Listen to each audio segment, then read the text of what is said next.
Mais tout cela doit reposer sur la communication. Communication horizontale, communication verticale, communication à tous les niveaux. Pour un changement de comportement positif. Celui qui sait, Celui-là, il faut le mettre devant. celui qui sait, Et qui ne sait pas, il sait. celui-là, Il faut le nommer. celui qui ne sait pas, Et qui sait, il ne sait pas. celui-là, Il doit suivre. celui qui ne sait pas, Et qui ne sait pas, qui ne sait pas. celui-là, Il faut le mettre derrière. C'est un danger pour la société.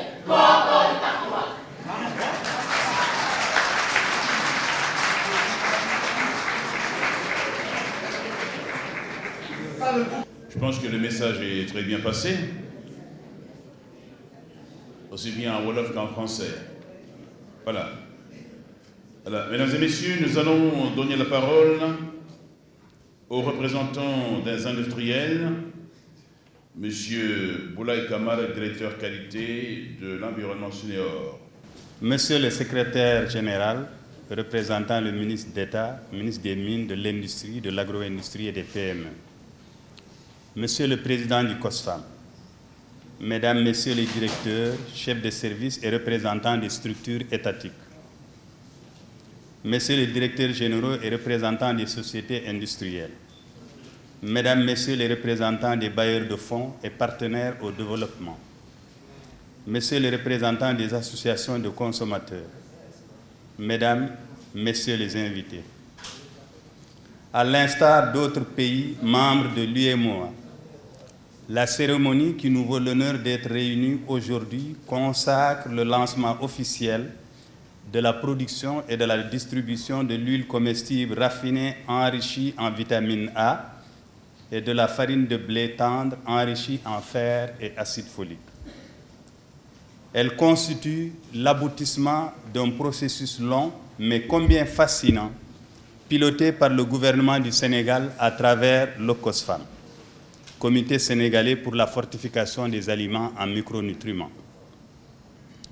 Une alliance forte, produit d'un partenariat noué entre différents acteurs que sont le secteur privé, le secteur public, le secteur privé, les associations de consommateurs, les partenaires au développement et les ONG, a permis de dérouler la quasi-totalité des 5 composantes d'un plan stratégique élaboré par le COSFAM, à savoir la production et la distribution des aliments fortifiés, le contrôle qualité et la normalisation, la communication et le marketing, le suivi et évaluation du plan stratégique, la gestion et l'appui à la politique de fortification.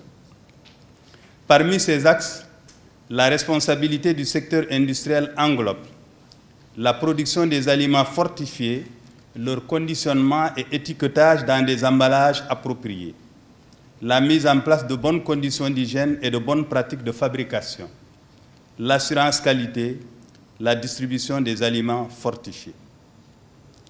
En complément à la supplémentation, à la diversification alimentaire par l'éducation nutritionnelle, au contrôle et à l'éradication des infections et maladies parasitaires, la fortification des aliments en micronutriments est considérée comme la stratégie la plus viable à long terme pour lutter contre les carences en micronutriments. Sa pratique devenue courante dans tous les continents existait déjà en Europe depuis le début du XXe siècle. Au Sénégal, les étapes déroulées pour sa mise en œuvre se résument comme suit.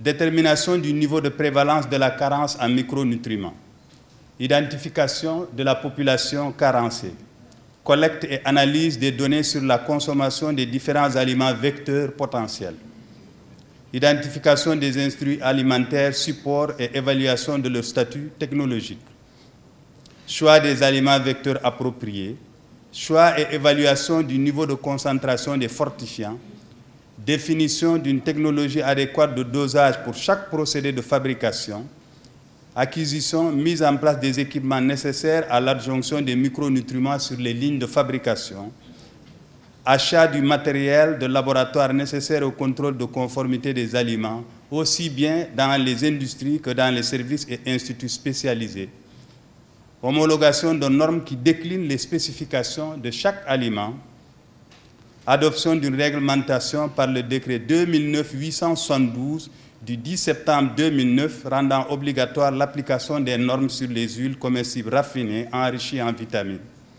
et la farine de blé tendre enrichie en fer et acide folique. Et enfin, lancement de la production et de la distribution des aliments enrichis.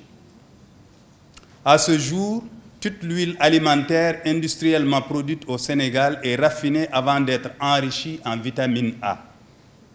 La matière première appelée huile brute est ainsi soumise à une série d'opérations qui la débarrassent des impuretés qu'elle contient, parmi lesquelles on peut citer les acides gras libres, les phosphatides, les peroxydes, les résidus de pesticides, les métaux lourds tels le plomb et l'arsenic, le cuivre, le fer, les matières volatiles et autres impuretés.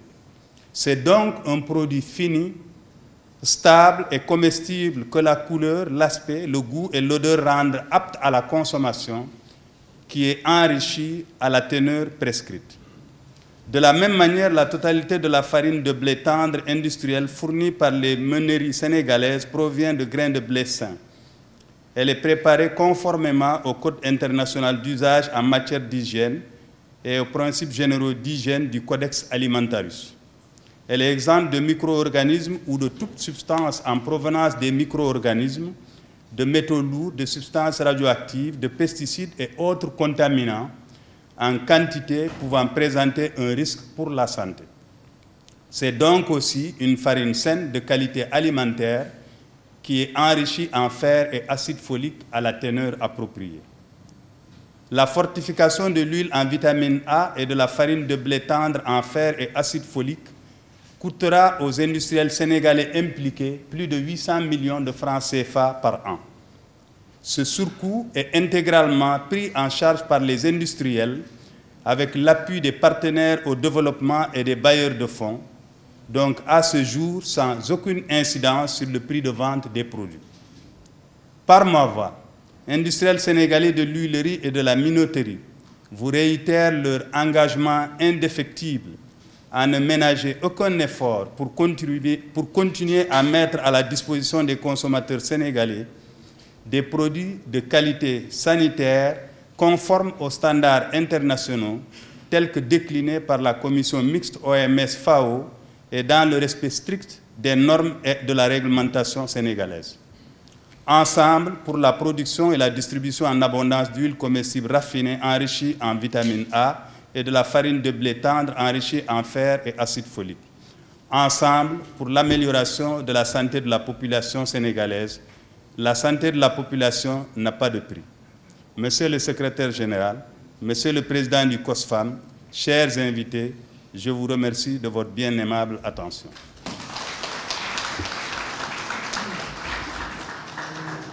Mesdames et messieurs, nous allons vous proposer un public reportage qui capitalise l'expérience sénégalaise en matière d'enrichissement des aliments. Dans les pays en développement, l'alimentation peut varier, le manque de connaissance du rôle des aliments, le mode de cuisson et de conservation de ces aliments entraîne souvent des carences en vitamines et minéraux au niveau des populations. Il est important de savoir qu'au-delà des carences sévères handicapantes, les carences en vitamines et minéraux, même modérées, limitent le potentiel humain en termes de capacités physiques et intellectuelles, dégradent la santé et freinent le développement socio-économique. Pour venir à bout du problème des carences en vitamines et minéraux, au Sénégal, différentes stratégies sont menées avec, entre autres, la diversification alimentaire ou promotion d'une alimentation riche et variée et la supplémentation en vitamines et minéraux des groupes vulnérables. Aujourd'hui, c'est pour renforcer cette approche intégrée que notre pays, à l'instar de nombre de pays de la sous-région, a adopté la stratégie d'enrichissement des aliments en vitamines et minéraux en tant que stratégie de santé publique. L'enrichissement aux fortifications alimentaires est un procédé industriel qui consiste à ajouter des vitamines et des minéraux essentiels à des aliments de consommation courante avec comme première expérience le programme d'iodation du sel il y a plus d'une décennie. Aujourd'hui, le programme d'enrichissement concerne l'huile de cuisine pour l'enrichissement en vitamine A et la farine boulangère pour l'enrichissement en fer, acide folique, vitamine B9. L'enrichissement des aliments en vitamines et minéraux est basé sur le taux de consommation des denrées alimentaires ciblées et effectué selon les normes nationales établies en collaboration avec l'Association sénégalaise de normalisation, l'Institut de technologie alimentaire et les industriels du secteur privé. L'enrichissement bénéficie d'un contrôle de qualité strict à toutes les étapes du procédé.